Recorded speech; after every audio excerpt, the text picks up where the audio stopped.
Assalamualaikum warahmatullahi taala wabarakatuh. Perkenalkan, nama saya Sudarma JA, SPD MMA, NIDN 1309048202, NUPTK 5741760661130212. Saya dosen program studi agroteknologi Fakultas Pertanian di Universitas Gunung Leuser.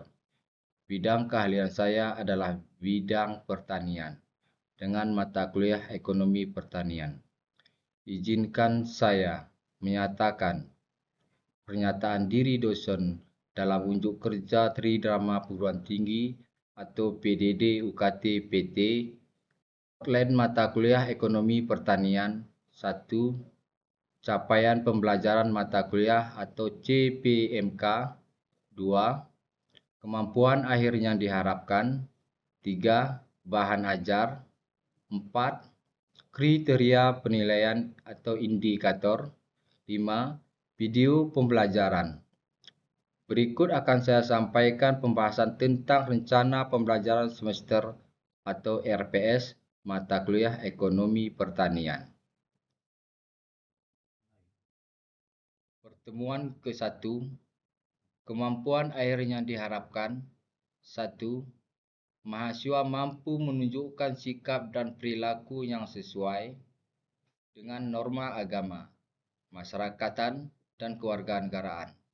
2. Mahasiswa mampu mengaplikasikan konsep fundamental yang relevan dengan bidang agribisnis.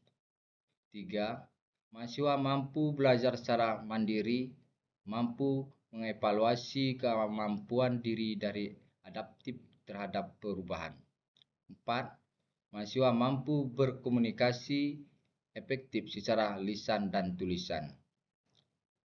Bahan kajian atau materi ajar. 1. Konsep dasar ekonomi pertanian. 2. Ruang lingkup ekonomi pertanian. 3. Penting ekonomi pertanian pembangunan. Kriteria penilaian atau indikator. 1. Studi kasus dan diskusi. 2. Evaluasi pembelajaran. Pertemuan kedua. Kemampuan akhir yang diharapkan. 1.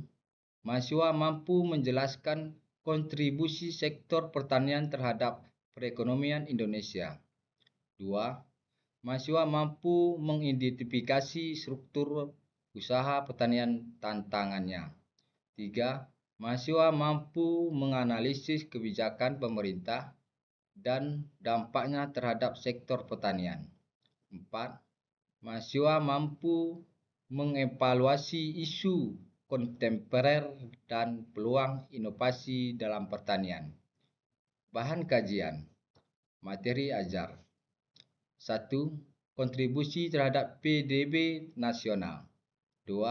Struktur usaha pertanian. 3. Pertumbuhan dan kebijakan terkini. 4.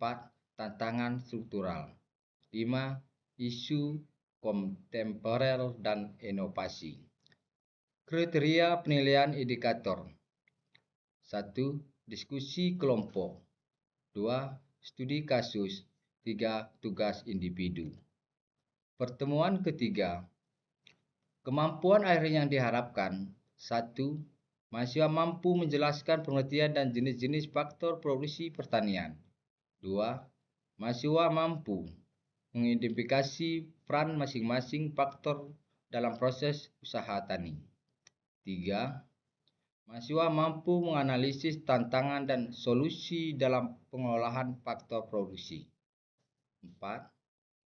Mahasiswa mampu menerapkan strategi optimalisasi produksi pertanian. Bahan kajian atau materi ajar. 1. Pengertian faktor produksi pertanian. 2. Jenis-jenis faktor produksi. 3. Peran strategi faktor produksi. 4. Tantangan dalam pengolahan. 5. Strategi optimalisasi. Kriteria penilaian atau indikator. 1. Diskusi kelompok, studi kasus, Ketiga, tugas individu. Pertemuan keempat, kemampuan akhir yang diharapkan. 1. Mahasiswa mampu menjelaskan prinsip-prinsip ekonomi yang relevan dan usaha tani. 2. Mahasiswa mampu menganalisis hubungan antara input dan output dalam produksi pertanian. 3. Mahasiswa mampu menerapkan prinsip efisiensi dan optimalisasi dalam pengolahan usaha tani. Bahan kajian atau materi ajar. 1. Pengantar usaha tani. 2. Prinsip-prinsip ekonomi dalam usaha tani. 3. Fungsi produksi dalam usaha tani. 4. Pengambilan keputusan usaha tani. Kriteria penilaian atau indikator.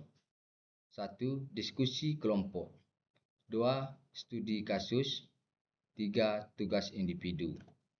Pertemuan kelima, kemampuan akhir yang diharapkan. 1. Mahasiswa mampu menjelaskan pertanian dan usaha tani. 2.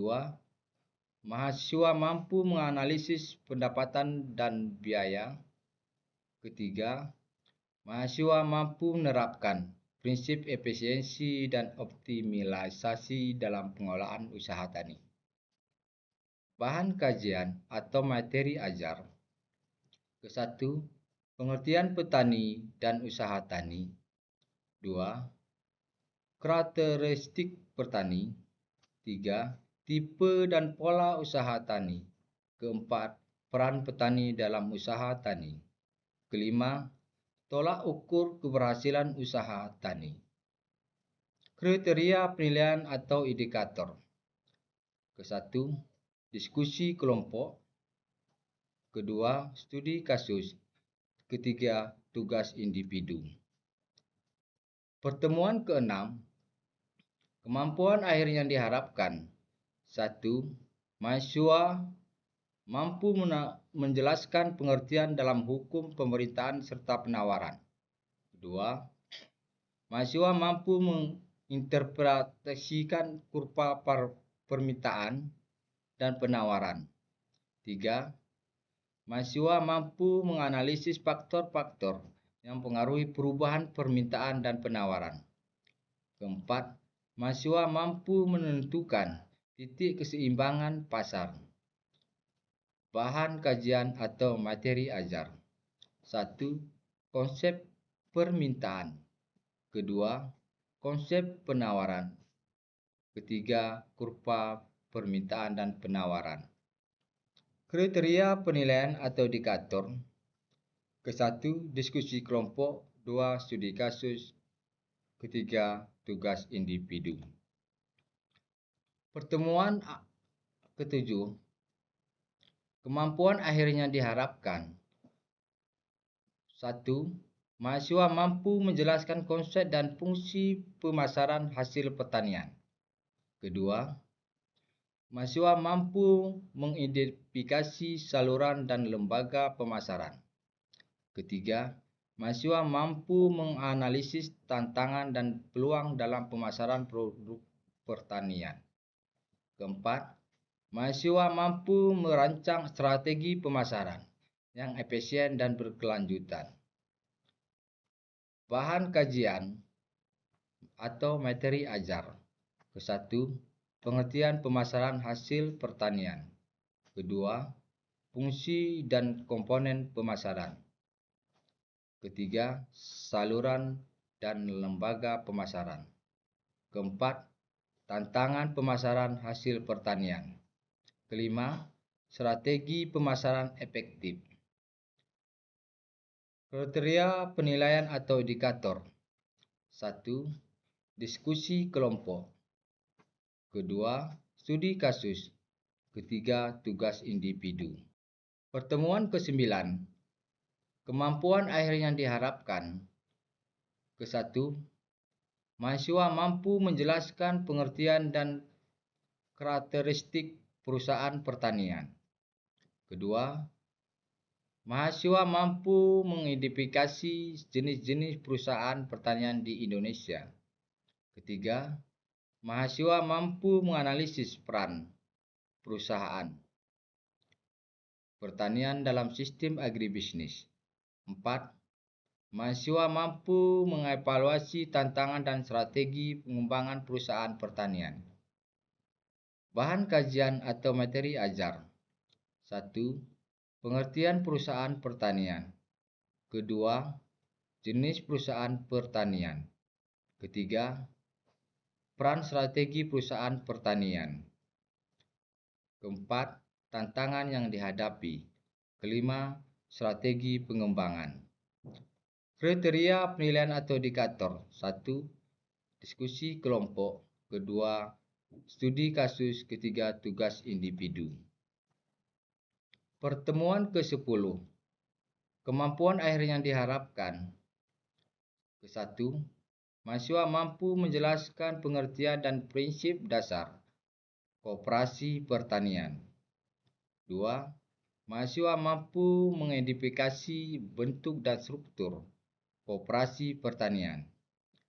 Ketiga, mahasiswa mampu menganalisis manfaat dan tantangan penerapan koperasi pertanian. 4. Mahasiswa mampu mengevaluasi peran koperasi dalam pembangunan kawasan pertanian. Bahan kajian atau materi ajar. 1. Pengertian koperasi pertanian. Kedua, manfaat koperasi pertanian. Ketiga, tantangan peranan. 4. Contoh koperasi pertanian di Indonesia. Kriteria penilaian atau indikator. 1. Diskusi kelompok. Kedua, studi kasus. Ketiga, tugas individu. Kemampuan akhir diharapkan. 1.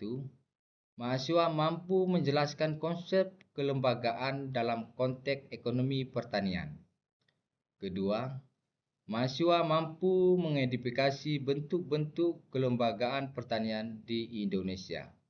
Ketiga, mahasiswa mampu menganalisis fungsi kelembagaan dalam mendukung pembangunan pertanian. Keempat, mahasiswa mampu mengevaluasi tantangan dan strategi penguatan kelembagaan petani.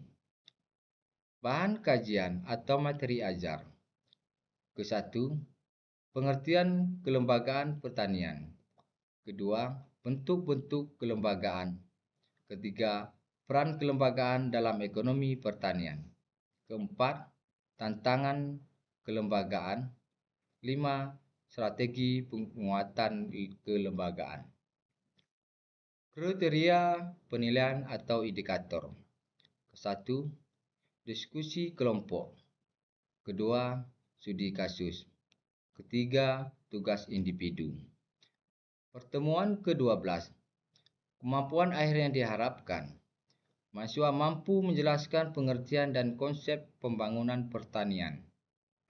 Kedua, mahasiswa mampu mengidentifikasi tujuan dan strategi pembangunan pertanian di Indonesia. Ketiga, mahasiswa mampu menganalisis tantangan dan peluang pembangunan pertanian. Keempat, mahasiswa mampu mengevaluasi dampak pembangunan pertanian terhadap kesejahteraan petani dan ketahanan pangan. Bahan kajian atau materi ajar. 1. Pengertian pembangunan pertanian. Kedua, tujuan pembangunan pertanian. Ketiga, strategi pembangunan pertanian. Keempat, tantangan pembangunan pertanian. Kelima, dampak pembangunan pertanian. Kriteria penilaian indikator. 1.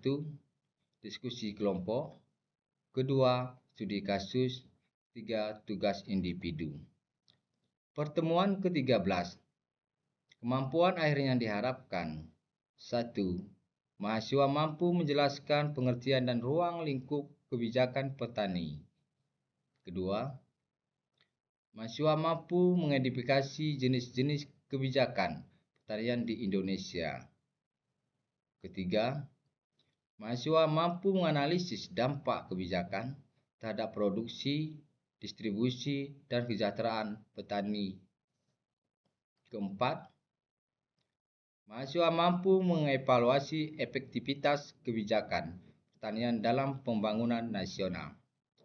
Bahan kajian atau materi ajar. 1. Pengertian kebijakan pertanian. Kedua, jenis-jenis kebijakan pertanian. Ketiga, dampak kebijakan pertanian. Keempat, tantangan implementasi. Kriteria penilaian atau indikator. 1. Diskusi kelompok. 2. Studi kasus. Ketiga, tugas individu. Pertemuan ke-14. Kemampuan akhir yang diharapkan. 1. Mahasiswa mampu menjelaskan pengertian dan aspek ketahanan pangan. Kedua, mahasiswa mampu mengidentifikasi indikator dan tantangan ketahanan pangan di Indonesia. 3. Mahasiswa mampu menganalisis strategi pembangunan ketahanan pangan. 4. Mahasiswa mampu mengevaluasi peran kelembagaan dan kebijakan dalam mendukung ketahanan pangan. Bahan kajian atau materi ajar. 1. Pengertian ketahanan pangan. Kedua, aspek ketahanan pangan. Ketiga, indikator ketahanan pangan. Keempat, tantangan ketahanan pangan di Indonesia. Kelima, strategi pembangunan ketahanan pangan. Kriteria penilaian indikator. 1. Diskusi kelompok. Kedua, studi kasus. Ketiga, tugas individu. Pertemuan ke-15. Kemampuan akhir yang diharapkan. 1. Mahasiswa mampu menjelaskan pengertian intensifikasi dan ekstensifikasi pertanian. 2.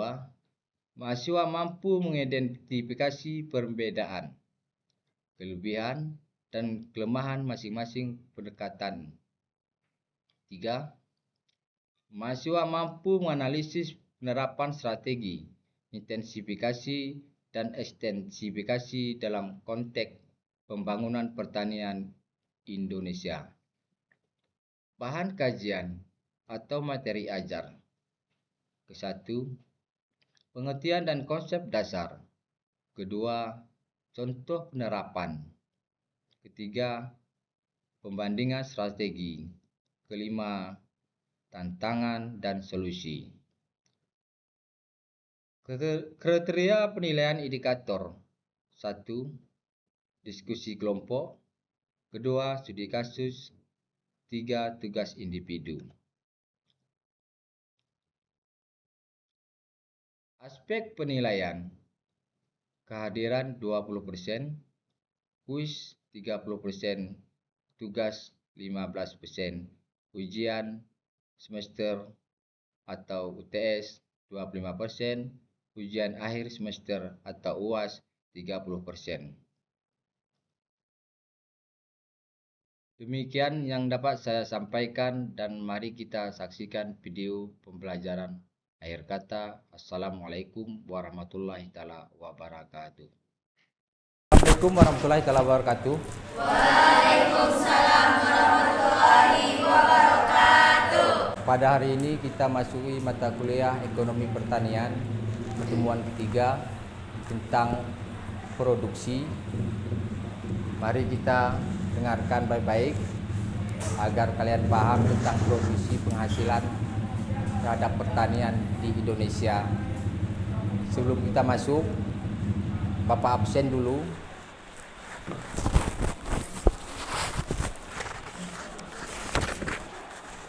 Satu, Imam Suranta Pinim. 2. Aldi Susanto. 3. Selvi Apriani.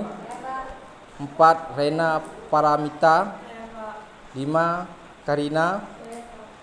6. Ramadan Shah. 7. Christian.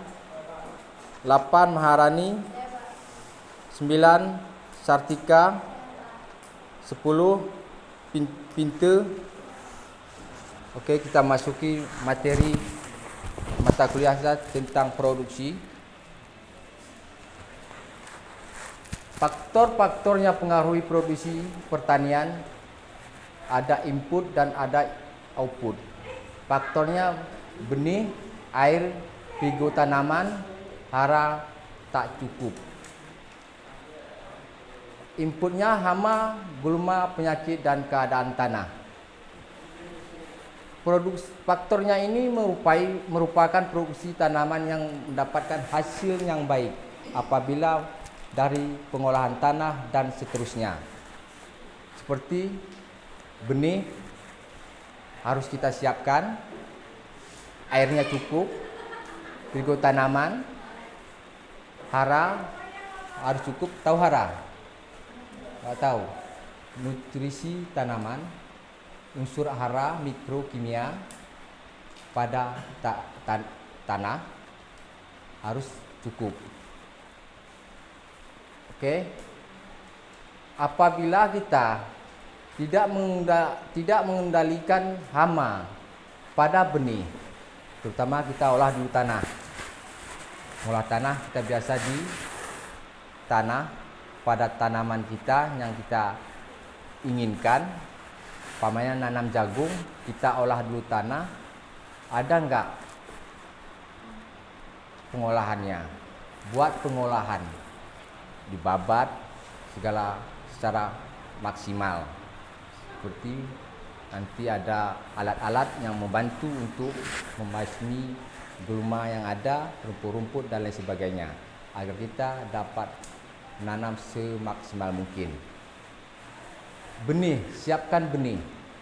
Benih apa kita tanam? Jagung. Merek apa yang bagus, yang ada CNI-nya, yang berkualitas? Biasa sini benih jagung apa? Merek apa? P32. P32 kita tanam. Berapa satu lubang? 2. Jarak tanaman antara satu dengan lain, agar produksi tanaman itu normal, ada jaraknya. Siapa tahu? Ada tahu? 25 kali 25 2 sampai 30. Apabila dia penanaman itu terlalu rapat, ada yang sebagian 15 kali 15. Memang tanamannya itu banyak jumlahnya, tapi hasil produksinya berkurang. Buahnya banyak, tapi buahnya tidak sempurna. Kenapa? Karena nutrisinya tidak ada. Makanannya itu harus mencukupi karena terlalu rapat. Lanjut. Penyakit. Penyakit pada tanaman ini banyak. Ada penyakit tanaman itu. Ada penyakitnya dari apa? Virus. Apa lagi? Serangga. Kadang-kadang belalang juga ikut juga. Belalang ikut juga dia memakan daunnya terlalu banyak kali. Itu tergantung pada wilayah. Harus kita basmi. Itu dia penyakit tadi. Dan apabila penyakit itu kita tidak basmi, maka hasil output kita berkurang. Selanjutnya, pada keadaan tanah. Tadi sudah dijelaskan tanah itu biasanya kita dilakukan di mana lokasi kita tanam sebelum itu. Di mana kita inginkan. Lihat dulu apa yang kita lakukan sebelum itu. Rumputnya kah? pH tanahnya kah? Apa yang cocok yang kita tanam? Di dalam pertanian, ekonomi pertanian ini, dia harus dulu lihat situasi dan kondisi tanah. Tanaman apa yang cocok di situ? Zat asamnya terukur. pH tanah tadi, zat asam, zat kapur, dan lain sebagainya. Itulah dia. Harus kita ketahui mana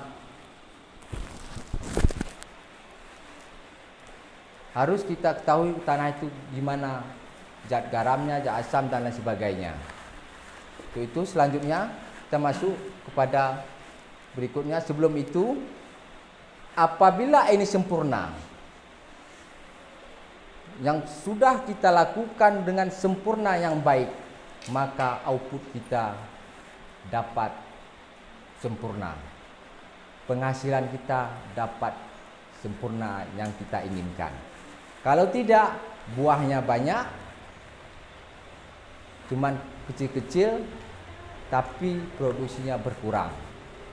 Makanya kita sebelum kita lakukan apapun tindakan, kita harus kita pikirkan dulu sebelum terjadi pada tanaman kita keadaan iklim juga. Selanjutnya pada faktor yang diskatologi manusia, diintroduksi manusia, ada berapa itu? 4, 5 kan? Pemupukan, pengairan, penyaingan, PHT, hama. Jadi pengairan, pemupukan tadi udah, pengairan selanjutnya, pengairan itu biasanya dilakukan pada tanaman seperti bawang. Ada kebunnya penanam bawang ada. Pasti siapkannya pengairan itu. Kenapa? Kalau tidak disiapkan, cuaca tidak sesuai dengan tanaman kita, maka tanaman kita itu kerdil. Cacing. Fungsi cacing apa dalam tanah? Menyuburkan tanah dan tanaman. Oke. Gulma, tadi udah jelaskan gulma. Gulma ini, walaupun kita sebelum berhasil tanam produksi, maka gulma tersebut harus kita basmi. Contoh jagung tadi, dalam 1 bulan kita harus basmi tadi gulmanya, pengganggu tanaman, rumput liar misalnya, rumput yang tumbuh yang kita tidak inginkan di dalam tanaman tersebut, harus kita basmi agar sempurnanya tanaman yang kita tanam. Selanjutnya ada lagi? Nggak ada. Yang ada bertanya silakan. Ya silakan. Penyakit apa pada tanaman mempengaruhi produksi? Penyakit apa?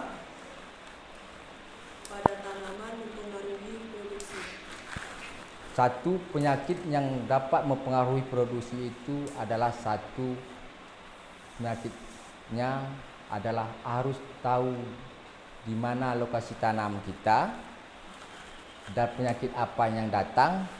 Itu dia umpamanya penyakit gulma tadi. Gulma juga mempengaruhi produksi. Hama tadi lalat kayak ulat dan lain sebagainya. Ada yang lain? Ya terus. Apa gulma dapat mempengaruhi produksi? Apa itu? Apa gulma dapat mempengaruhi produksi? Dapat mempengaruhi karena itu terganggu pada produksi tanaman.